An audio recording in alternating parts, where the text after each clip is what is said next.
Imagine this scene. It's May 18th, 1860. Chicago's just electric, right? The Republicans are about to nominate their presidential candidate inside this huge temporary building they called the Wigwam. Yeah, total buzz. Yeah. Thousands of people packed in there. Okay, now picture this other scene, miles away in Springfield, Illinois. There's this lone figure just pacing back and forth, a guy who the New York Herald would later call, get this, a fourth-rate lecturer who cannot speak good grammar. It's incredible, isn't it?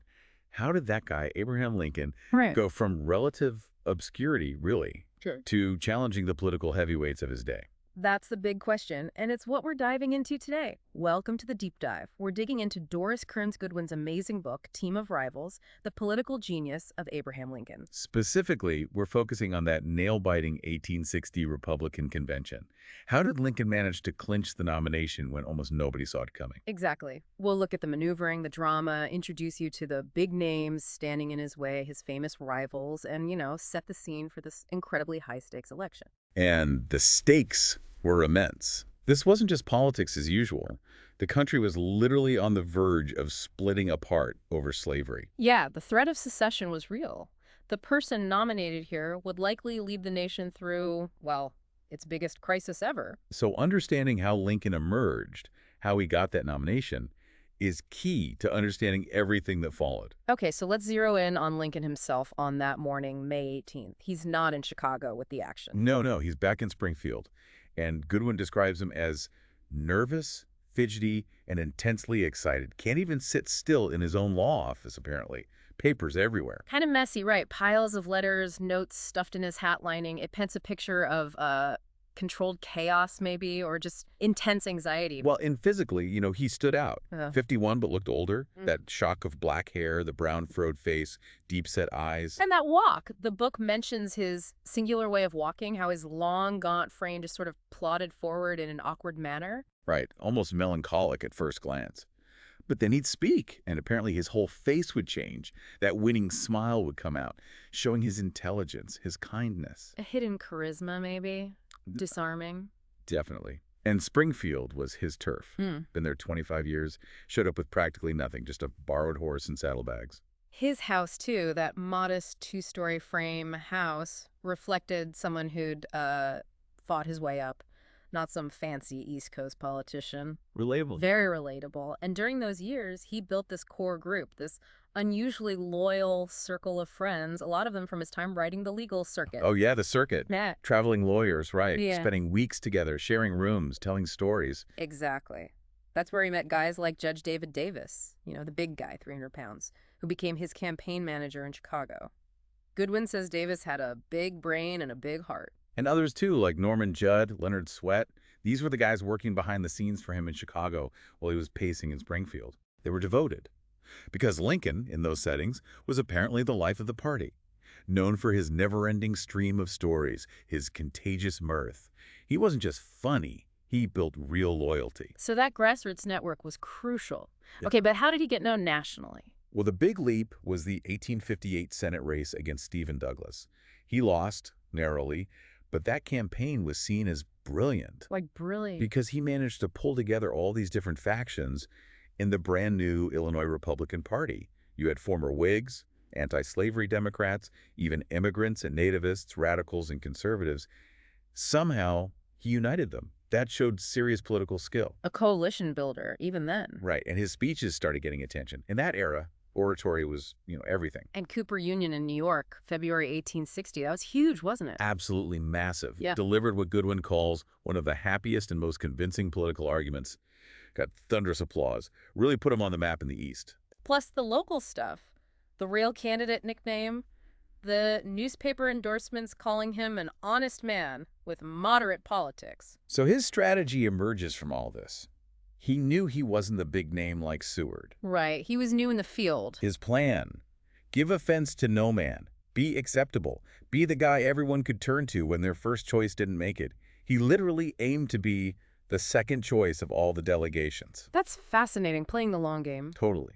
Even when his friend James Conkling came back from Chicago saying, hey, Seward might be in trouble, you could actually win this, Lincoln just sort of brushed it off and said he'd just go back to my office and practice law. Huh. He kept his ambition under wraps, unlike the others. Okay, so while Lincoln's managing his nerves in Springfield, let's jump to Auburn, New York. William Henry Seward. The front runner. Very different vibe there, right? Oh, completely different universe. Seward was in the best of spirits, Goodwin says. Relaxing at home, waiting for the news he fully expected his nomination. And his home wasn't exactly Lincoln's modest place. Not at all. An elegant 20-room country house, acres of manicured lawns, elaborate gardens. Seward was established, successful, a top senator, former governor, nearly 60, but still energetic, unlike Lincoln's sort of plodding image. And the whole town was ready to celebrate? They had a cannon ready in the park? Yeah, a huge cannon, cannoneers standing by, champagne on ice. They were planning the most spectacular public celebration the city had ever known. It felt like a done deal. What made him seem so inevitable? Well, he had the reputation, political courage, unquestioned integrity, impressive intellect. People liked him personally, too. Apparently had a genuine interest in people. And he had style, didn't he? The snuff box, the fancy handkerchief. Right, that flamboyance and celebrity, it all added to the aura. But, and this is key, his famous phrases, higher law, irrepressible conflict, they made him sound radical to some. Even if he wasn't really. Even if his actual policies were more moderate. That rhetoric alarmed Republican moderates, especially in crucial swing states they needed to win, made him seem risky, potentially unelectable.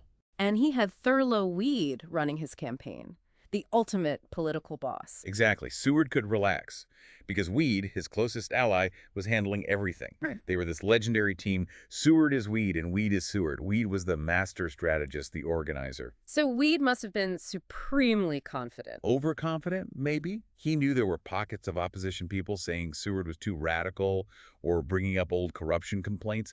But Weed basically thought, nah, we've got this. He was getting telegrams saying, everything indicates your nomination today, sure.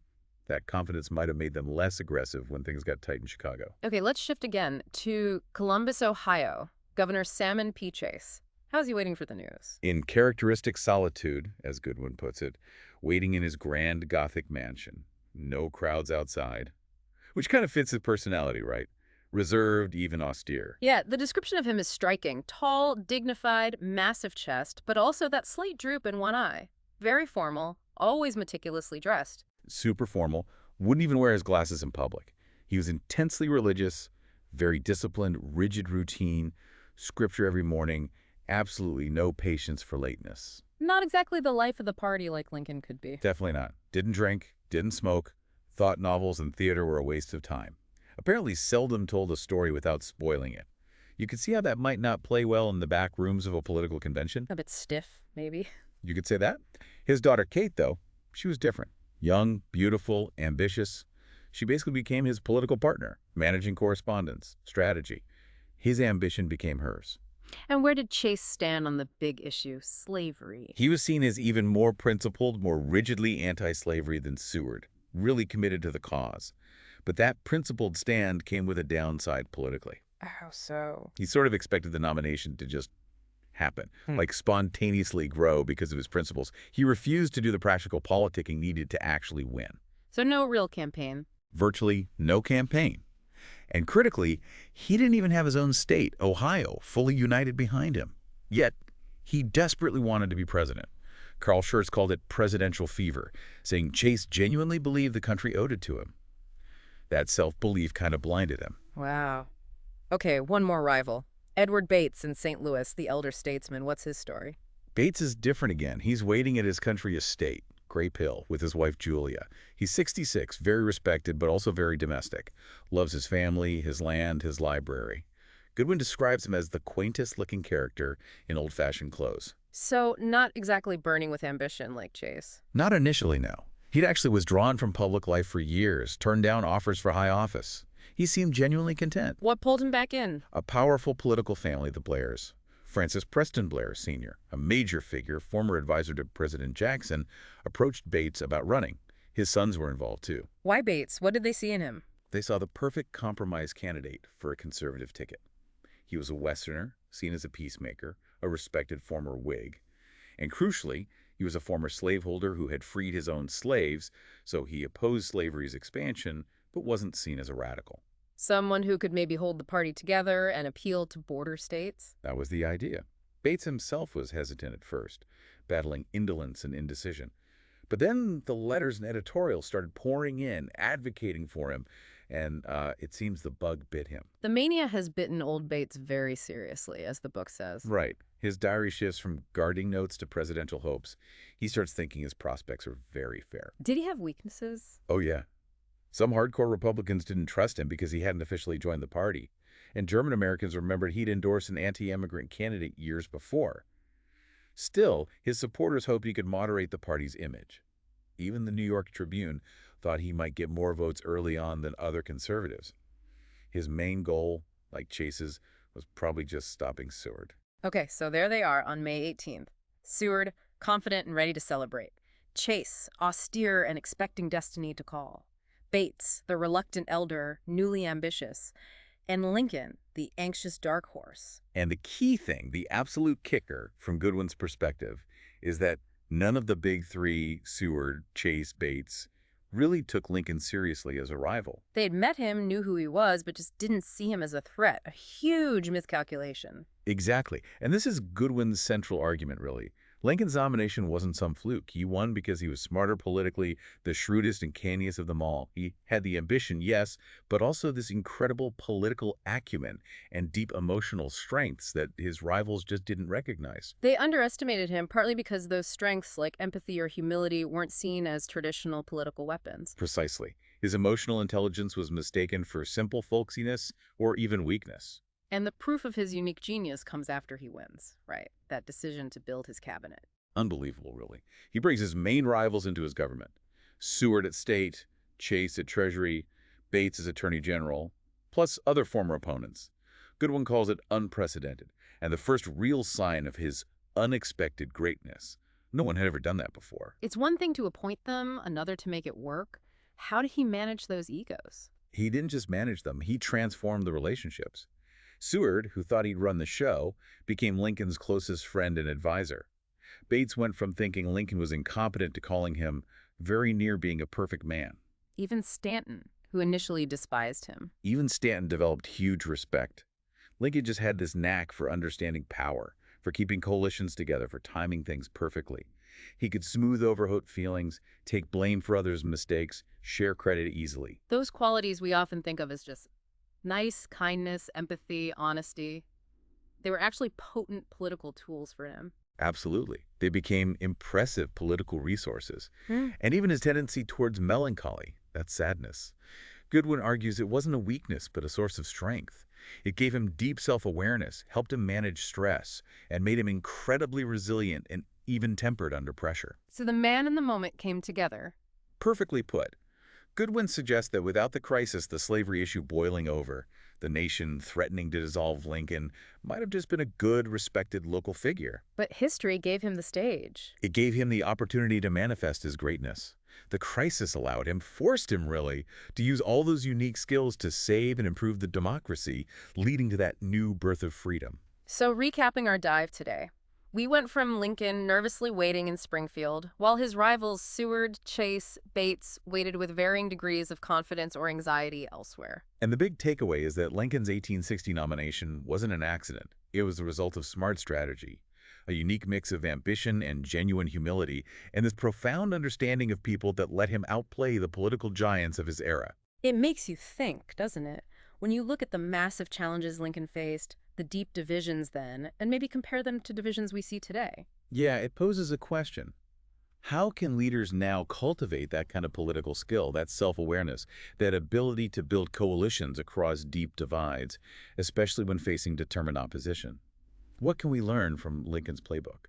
A really provocative thought to end on. Thank you for joining us on this deep dive into a pivotal moment in American history. We hope walking through this part of Team of Rivals gave you a richer picture of Lincoln and the complex figures around him. Absolutely. Thanks for listening. Until next time, keep digging deeper.